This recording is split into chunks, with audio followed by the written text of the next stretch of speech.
I think it's safe to say that lately Dead by Daylight has not had the best couple of months.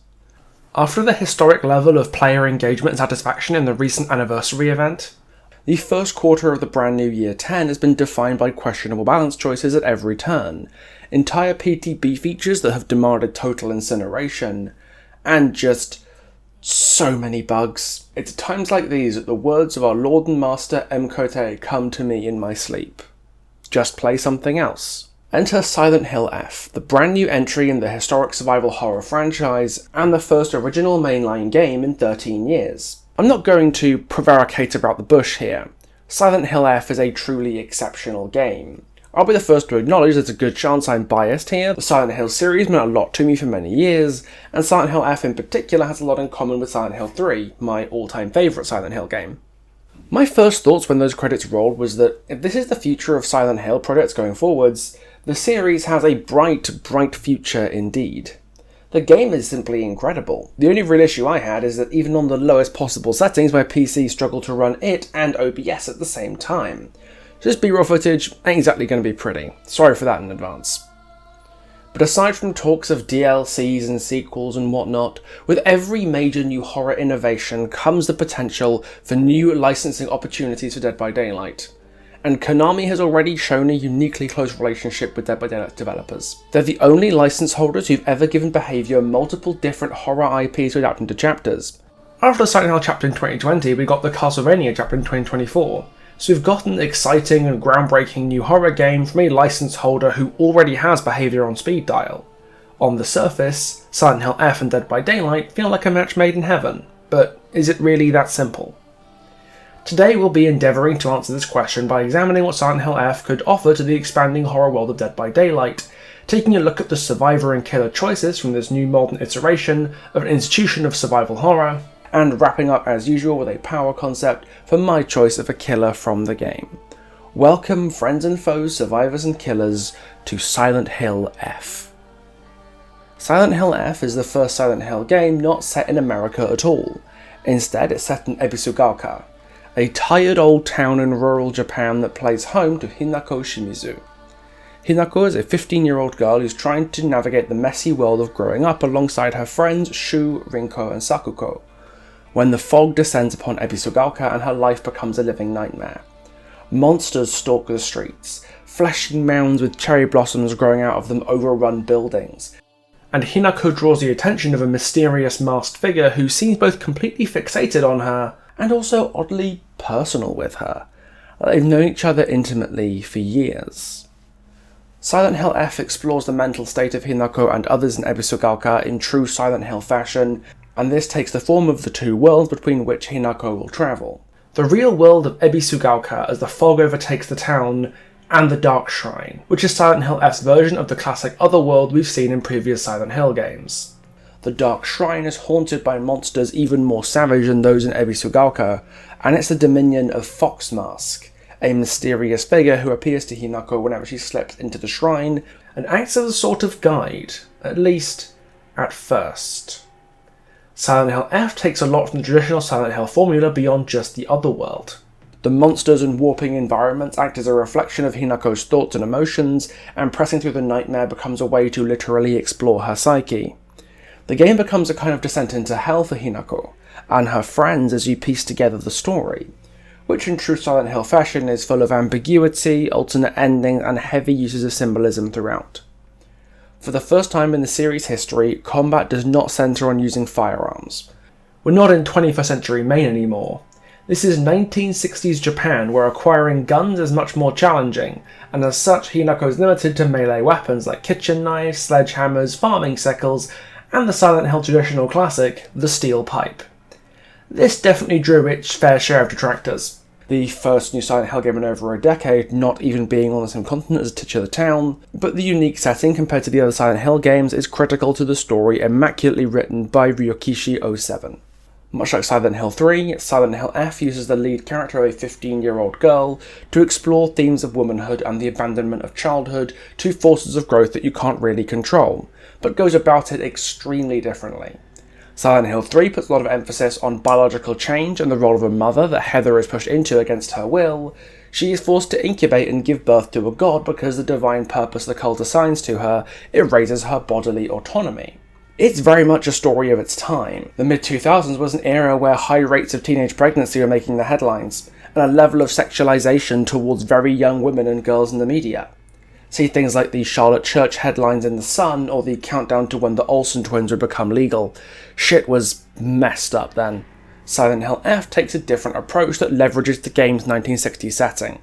Women back then, especially in Japan, were at least socially boiled down to being extensions of their husbands, and they're effectively brought up from birth to be moulded into ideal submissive wives once they come of age, because that's what society and the people in power were pushing them into. Wow, I wonder how that story could be relevant to the modern day. If Silent Hill 3 is about a young woman railroaded into motherhood and the visceral bodily violation that comes with that, Silent Hill F is about a young woman railroaded into marriage, and how the standards and expectations around that social convention warp Hinako's interactions with everyone in her life. The game is not subtle about this at all. Many of Hinako's journal entries make her revulsion at the status quo abundantly clear. The spectre of Hinako's married sister Junko marks a grim reminder of the fate that awaits Hinako should she get married off too, and a lot of the enemy designs evoke fitting images, like mutilated women or lecherous old men. This makes the horror of Silent Hill F even more skin-crawlingly pervasive in my opinion, because it's not a cult doing this. There's no one person you can shoot or hit with a pipe to make this go away. And there's no promises it'll be over when the game finishes either, because it's an entire culture. An entire patriarchy that perpetuates the nightmare that Hinako is living through. All the Dark Shrine is doing is turning these metaphorical monsters into literal ones. Hinako is our means to explore this world, and let me tell you something, even by the standards of Silent Hill protagonists, she is immensely hardcore.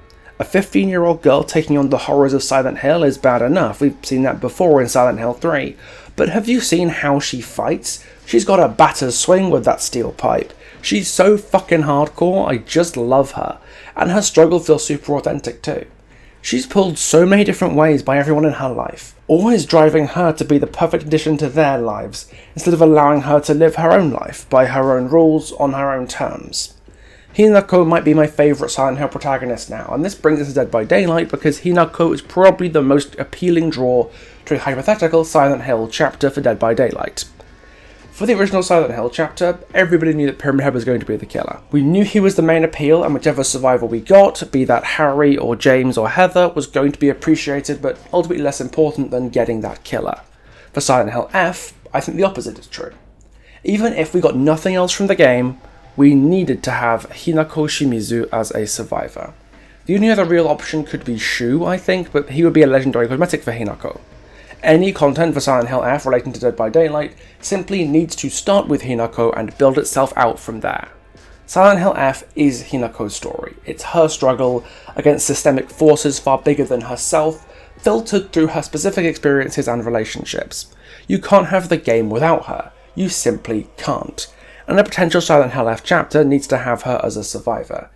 I mean, you could make a legendary character skin for Cheryl in the same vein as James, Maria and Sybil, but fortunately there's plenty of design space to work with to turn Hinako into her own survivor if behaviour and Konami so wish to. While she only ever wears one outfit throughout the main story, it undergoes damage and modifications and transformations in the other world that could make a really sweet Dark Shrine Hinako cosmetic. Not to mention, the game also has lots of cosmetics and alternate outfits that you unlock for Hinako, like Cheryl got in Silent Hill 3, and she got some of those skins in DBD, so there's no reason Hinako couldn't get the same treatment. The only real concern here is that she would need to be aged up, like Cheryl, Quentin and Yoichi, to have her be able to be a survivor. But Konami clearly is not opposed to aging up its characters to let them fit DBD, because, well, they let behaviour age Cheryl up. To be honest, I think aging up Hinako to work as a survivor would be even easier than doing that with Cheryl.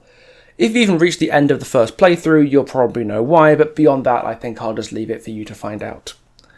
Hinako is the main draw of Silent Hill F to such an extent that I could completely see a world where our Silent Hill F related content is just Hinako, either as a legendary skin for Cheryl, or as a solo survivor put into a mid-chapter release in the vein of Nick Cage or Alan Wake. I'm sure she would go down a treat among the player base, especially if we were able to get back Hinako's Japanese voice actress Konatsu Kato.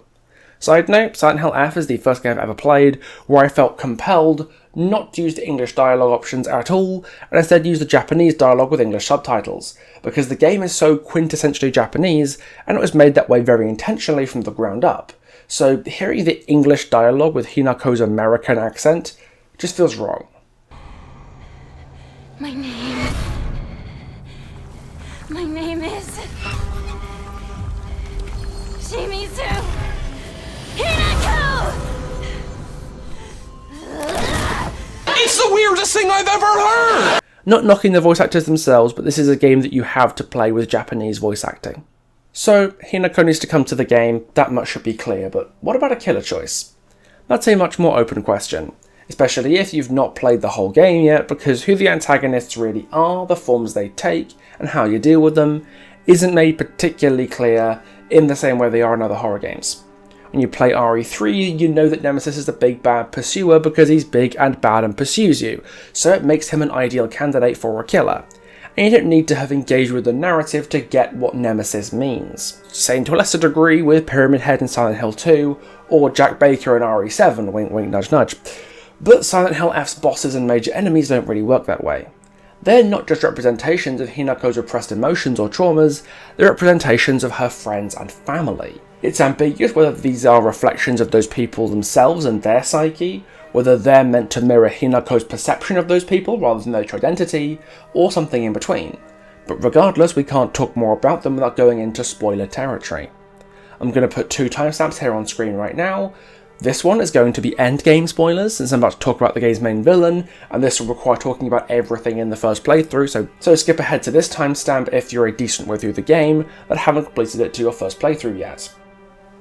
But this timestamp is to avoid spoiler to a certain point, with regards to a certain character that covers the first 60% of the game, basically. If you don't know what one of these is, and what it represents, and you don't want the first 60% of the game spoiled for you, skip ahead here instead, because that will take you straight to the power concept.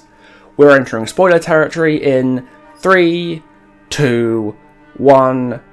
Okay, let's talk about the fox in the room. Kotoyuki Tsuneki, the mysterious man in the fox mask, is the main antagonist of Silent Hill F. Probably.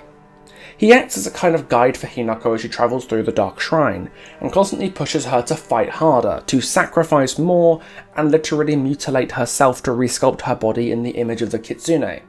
He does this because he wants to marry her.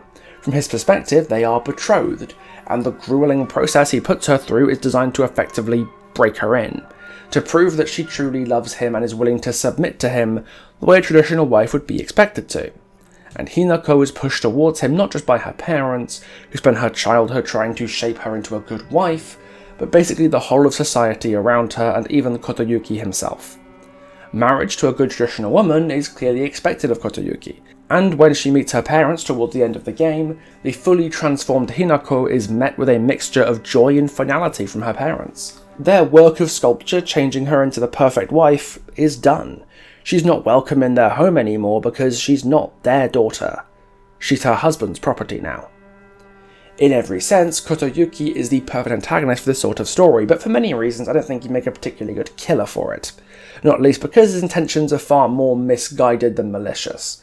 He doesn't really want to hurt anyone. He just wants Hinako for himself, and will do anything, put anyone in harm's way, including her, to get what he wants. But that makes his motives a little challenging to pass into a killer, because there's not much the entity could really offer him beyond Hinako's hand in marriage that could spur him into the role of a killer.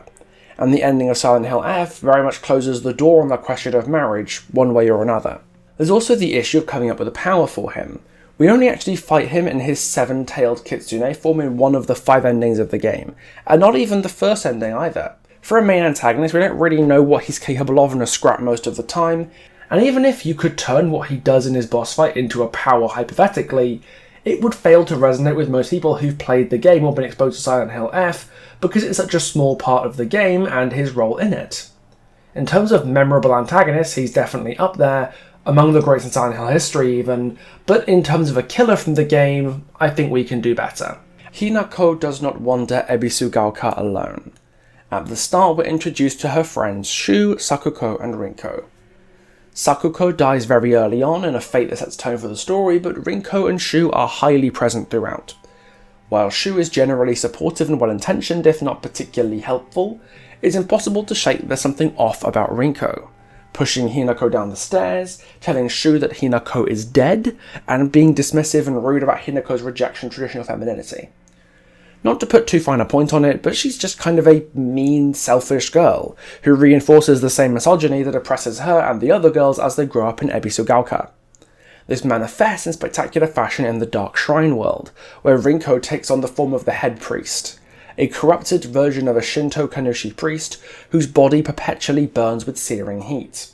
Molten metal spills out of her head like she's been holding it back just behind her face, and when she speaks it's with a bitterness and resentment towards everything Hinako represents, everything she is. And that culminates in one of the most fun and cathartic boss fights in the game. I said, one of the most fun and cathartic. Fuck, OBS is shitting the bed again, isn't it? I swear to God, this entire game doesn't get on well with OBS, but the Rinko boss fight is easily the worst part of the performance. I just couldn't record the boss fight for B-roll footage here, so I'm going to have to use somebody else's footage for the fight here, if that's okay. Rinko and Hinako's boss fight is presented as a genuine clash between rivals. Two people who've always had problems with each other, finally coming to blows. There's a serious bittersweetness to it because on one hand Hinako is losing a friend here. A bridge is being burned just like it was in the prior boss fight with Sakuko. But we've spent enough time being exposed to Rinko's disdain and superiority towards Hinako that it's hard not to feel at least a little bit of satisfaction as Hinako figuratively and literally rips her to shreds. The boss fight is deeply emotional for Hinako and would by itself make a compelling case for Rinko as a killer, but every boss fight in the game with an important figure in Hinako's life is emotional. Sakuko sets the standard going forward for the game.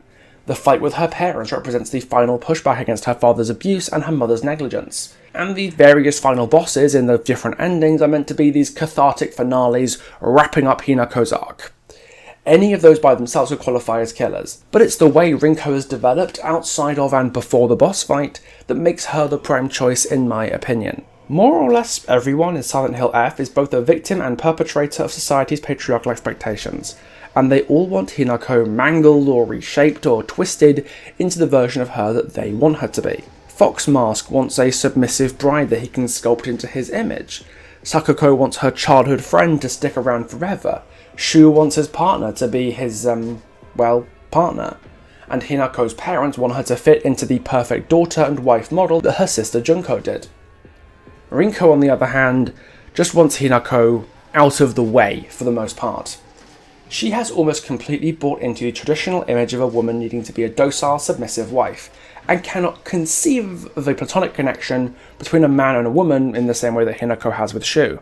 She may not hate Hinako, but she hates what she represents, a girl being one of the boys, and she's jealous of her closeness with Shu despite not really understanding it. And this manifests a level of manipulation and even open hostility that we don't see from anyone else in the cast, barring Hinako's abusive father of course, and we see this much earlier in the story too. The early game has this scarecrow puzzle where Rinko's inner jealousy and resentment towards Hinako is played out in these little scenes, and you're required to understand it on some level to solve the puzzle and progress the game. According to diaries you find at various points in the game, Rinko has a superiority complex that alienates her from her peers, and has a serious mean streak, and she knows it. And these are the kind of traits that would be compatible for a potential killer. We've seen egomania and superiority be powerful motivators for a killer before, like Trickster, Vector and Skull Merchant. But I just wanted to be reinforced here that Rinko is nowhere near as bad as these guys. The only version of her that actively tries to kill Hinako is her twisted reflection in the Dark Shrine, and at the end of the day her opposition to Hinako is rooted in a narrative instilled into her by a patriarchal system of oppression. But at the same time, Hinako and Sakuko were also fed that same narrative, and they didn't turn out like her. Hell, Sakuko arguably had it worse than everybody else because she was also autistic, and was treated basically as an oddball by her parents and peers. She arguably has more reason to be resentful and mean than Rinko does, and is still nowhere near as bad as her. Rinko arguably has the most development and depth of any character in the game except Hinako herself, and seeing her arrive as a killer in Dead by Daylight as part of a Silent Hill F chapter would just feel right to me.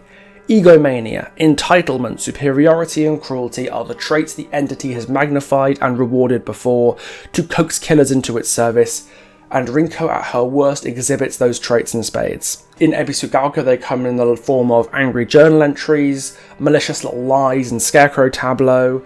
In the Dark Shrine they're brought to life with murderous intent. To see them both captured as the head priest is unleashed in the fog as a killer would be a great continuation of the character, and honestly would feel more narratively complete and lore friendly than Pyramid Head Survival in DBD ever was. But what would such a killer do? Well, we've got an entire boss battle and more to adapt into a power, so let me show you what I've been working on. Nishida Rinko, the head priest, is a 110% speed killer. They are tall with a 32 meter terror radius, a red hot Onusa as a weapon, and the power Burning Resentment. Let's start with the Searing Pillar. Using an alternate fire button, aim and place the Searing Pillar within 12 meters of you, like aiming a nurse blink. A Searing Pillar will erupt out of the ground at a chosen location in an animation that takes 0.8 seconds. Once erupted, the Searing Pillar will stay in its location for 6 seconds or until it is recalled, whichever one comes first. A pillar that times out or that is recalled will travel back to the killer at 800% speed by the shortest possible route, travelling through walls if necessary to get there. An erupting or moving pillar deals a health state of damage to any survivor it touches and breaks drop pallets or walls that it passes through, but a pillar cannot deal multiple health states to the same survivor. Once it returns to the killer, Searing Pillar has a cooldown of 8 seconds. So what we're doing here is basically mid-range zoning in reverse. Rinko in the boss fight has 2 distinct moves that use a pillar of fire not too dissimilar to Dracula's Hellfire pillars. She makes the ground erupt in a pillar of flames and creates a long line of fire that bursts up from the ground. I decided to combine the 2 of these in a way that creates a unique form of zoning, where the killer is rewarded for precise pillar placement, in the vein of landing a nurse blink, but can also skewer the survivor as the pillar returns to the killer. God, that's fun to say. But Rinko's presence in the story is far from limited to her boss fight.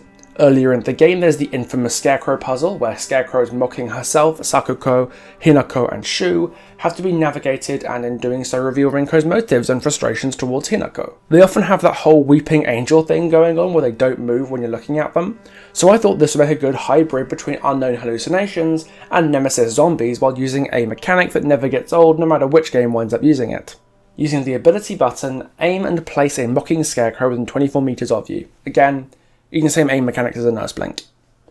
Mocking scarecrows will move towards the nearest survivor within 16 meters of them at 2 meters per second, but will only move when no survivor is looking at them. Rinko can place up to 4 scarecrows, and they cannot be placed within 60 meters of any other scarecrow or a hooked survivor. These scarecrows don't attack survivors, at least not on their own. When aiming mocking scarecrows, Rinko can aim at any existing scarecrow to teleport to it at Dredge's teleport speed. This is a 45-second cooldown and removes the scarecrow on use. Survivors can remove the sickle that's jammed in a scarecrow's back to make it fall apart and destroy it in an interaction that will take 2.5 seconds. So we've got the scarecrows and the flame pillar. 2 different aspects of Rinko that get used at different times, but there's actually a moment in Rinko's boss fight in the Dark Shrine where the 2 wind up getting used together, or at least something similar. In her boss fight, Rinko summons puppets that attack Hinako alongside her, and she sets those puppets ablaze to explode when they reach Hinako for some heavy damage. Adding this explosion mechanic to the scarecrows ties both elements together, and turns an already open-ended ability into a laundry list of possibilities and outplays. So let's wrap up this whole power with Burn in Effigy. By hitting scarecrows with an erupting or moving searing pillar, Rinko can turn them into blazing scarecrows. Blazing scarecrows will run towards the nearest survivor within 16 meters of them at 4 meters per second for 3 seconds or until they reach a survivor, whichever one comes first. Exploding scarecrows deal a health state of damage to all survivors caught in the blast. And we've got some add-ons here too. Tell me what you think. Silent Hill F is something genuinely special. It always had a lot riding on it from the moment it was announced, being the first major new continuation for a flagship franchise in the world of psychological horror, and following up on the mess that was Silent Hill Ascension. God knows how this game could have gone in another timeline. But just like how Bloober surprised everyone by knocking the Silent Hill 2 remake out of the park, the relatively unknown devs at Neobards Entertainment, alongside writer Ryakishi07 and a bunch of Konami veterans like Akira Yamaoka, came together to make Silent Hill F one of the series' all-time high points. I think Silent Hill F's legacy will be similar to that of Resident Evil 7, one of my all-time favourite games. A few purists will always struggle to see Silent Hill F as part of the series for lacking the connection to the original town, or the cult, or the old characters, just like the old RE purists still say that about RE7. But for every old gatekeeper, there'll be hundreds if not thousands of people enchanted by the unique and intimate world of horror that Silent Hill F cultivates. And this will be the stepping on point to the Silent Hill series for so many young gamers who cannot easily access the older games. Konami and Behaviour have arguably the best relationship of any of DBD's licensed partners. They're the only one to date to give Behaviour the license to multiple different IPs in Dead by Daylight. We've got Silent Hill, Castlevania, and thanks to that Konami code that you could put in the Silent Hill chapter's menu screen, there's even that Vic Viper charm, so they technically added Gradius as well. We got a Castlevania Tome, Blighted Pyramid Head, the most legendary chromatics for any one survivor in DBD history, and Behaviour even co-developed Silent Hill Ascension. Jury's out whether that last one is a good thing, but my point still stands. Konami and Behaviour get on like a house on fire, and we have nothing to suggest that relationship has gone any way but up in recent history. And as such, I don't just want to see some sort of Silent Hill F-rated content in DBD, but I truly expect that at some point we will, given how much Behaviour has been doubling down their licensed cake recently. Maybe it'll be something as simple as a new legendary for Cheryl that turns her into Hinako and gets her Japanese VA in for some new voice lines. Maybe it'll be a solo survivor release in a mid-chapter, or maybe it'll even be a full chapter, with a killer and Ebisugaoka as a map or something. I've been extolling the virtues a lot recently for original chapters, and I stand by everything I said in my V video. I miss the days when DBD's originals were the staples of our chapter releases. But if the future must be built on more and more licensed collaborations, there would be few that would make me happier now than a return to the foggy nightmare of Silent Hill. Hi everyone, I just wanted to give a quick housekeeping kind of update on how things are going channel-wise and what the future holds here. Nothing bad at all, so don't worry about anything. I just wanted to get an update on the Potential and Problem series because I really want to do more of these. I've been doing them for ages and I'm kind of not really running out of ideas for them.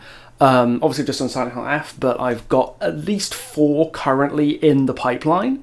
I want to do The Black Phone, now that we've got the new movie. I want to do Repo Genetic Opera, I want to do that one for years. The new Toxic Avenger, which I saw back in August when that came out. Oh yes, and Bendy and the Ink Machine, which I'm sure that one will, I'm sure that one's got some people interested in it. Yeah, so those are the 4 I'm currently working on. The powers are actually ready for most of them. Just a question of finding a good window to release them in. I want to get at least 1, probably 2 done before the end of the year. Yeah, there will be more in this series. I'm sorry this one took as long as it did, and that in general my production schedule has not been what it was like in the summer. And it's the same, and it's one of the same reasons I haven't gotten back into streaming yet, because I've just been really, really busy. Well, the fact that queues were super long for the first half of the year didn't really help streaming, and 2v8 doesn't really help that either, but, you know, the other reasons because I've been insanely busy. Let me show you what I've been busy with. Let me just introduce you to somebody. This is Cassie. Hey Cass, how you doing? Yeah. See, I'm not so bad, am I? She is a super dwarf reticulated python. She is 6 months old. It's the first time I've ever actually handled her outside of the reptiles. Outside of the reptiles where I got her from. Aren't you just amazing? Look at her. She was scared of me so much when I opened that tank earlier. And look at her, isn't she beautiful? Aren't you good? Aren't you good? Yeah. She might pee on me, so that's something we need to be aware of. Look at that little head. Look at that little face. Oh yeah, you got nothing to worry about. She's my baby girl. And I got her last week.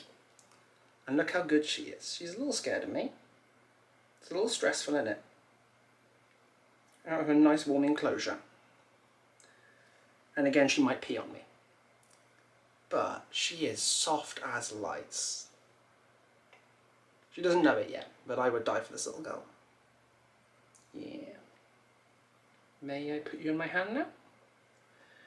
How do we feel about that? Yeah, fed her a couple of days ago. So she's a bit more comfortable with me than she was when she first got here. Oh, hello. Look at her go. She's so precious. Hello. Hey, yeah, that's me. You're going up my arm even more. Would you mind not doing that? It's my arm. It's not your arm, it's my arm. Yeah, she's a little bit scared, bless her, but she's my baby. And this is why I've been busy. This is what your Patreon money has been going towards, buying a vivarium and frozen mice and the trip up to Mansfield to get her. And the little princess. Worth every penny. And the little one. What's she doing? Just little tongue flicks. She's ever so gentle. Got a little bracelet. A little bracelet that might be on me at any moment. Well, I guess on this note, Cassie and I, the little lady herself, will see you next time, once I figure out how to get this off me. Cheerio.